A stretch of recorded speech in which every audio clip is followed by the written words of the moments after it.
आदरणीय दर्शक महानुभावहरू हार्दिक स्वागत छ आजको ताजा रिपोर्टमा। आजको जानकारी अत्यन्तै महत्त्वपूर्ण रहेको छ र जनचेतनामूलक रहेको छ। यो भिडियो अन्तिमसम्म हेरेर सम्पूर्ण जनमानससम्म पुर्याउने प्रयास गरिदिनुहोला। कुनै पनि व्यक्तिहरू मायामा बाँधिसकेपछि डिभोर्स गर्नुभन्दा पहिला 100 पटक सोच्नेछन् भन्ने सन्देश यो भिडियोले दिन पुगेको छ। तपाईहरु हेर्नुहोला अनि बुझ्ने प्रयास गर्नुहोला। डिभोर्स गरेको केही दिन नपुग्दै यतिखेर गायिका एलिना चौहानका पूर्वपति विष्णु सापकोटा भने निकै भाव विहाल बनेका छन्।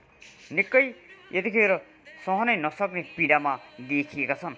हामी उहाँको क्रियाकलापले सजिलैसित बुझ्न सक्छौँ। निष्ठुरी यदि छोडेरै जानु थियो भने किन सम्बन्ध जोडेको त? मैले त तिमीलाई जाऊ भनेकै थिएन।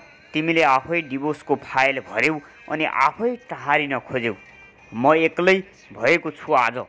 यतिखेर विष्णु सापकोटाका यी हरेक क्रियाकलापले र उनका यी प्रक्रियाले गर्दा उनी एलिना चौहानबाट अलग हुन चाहेका थिएनन्। तर यो बाध्यतावश उनीहरू दुवैजना अलग भए।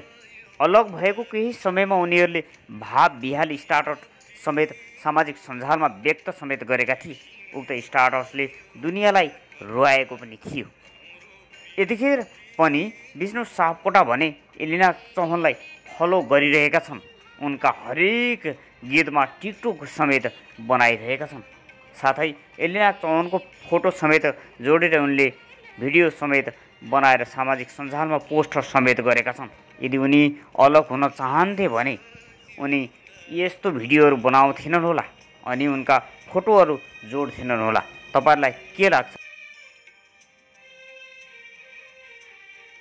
तपाईहरुलाई जस्तो लाग्छ त्यस्तै प्रतिक्रिया दिनुहोला। या मिलेको देख्न चाहनुहुन्छ या यस्तै देख्न चाहनुहुन्छ? फेरि अर्को भिडियोमा। अहिले यतिकै नै, धन्यवाद।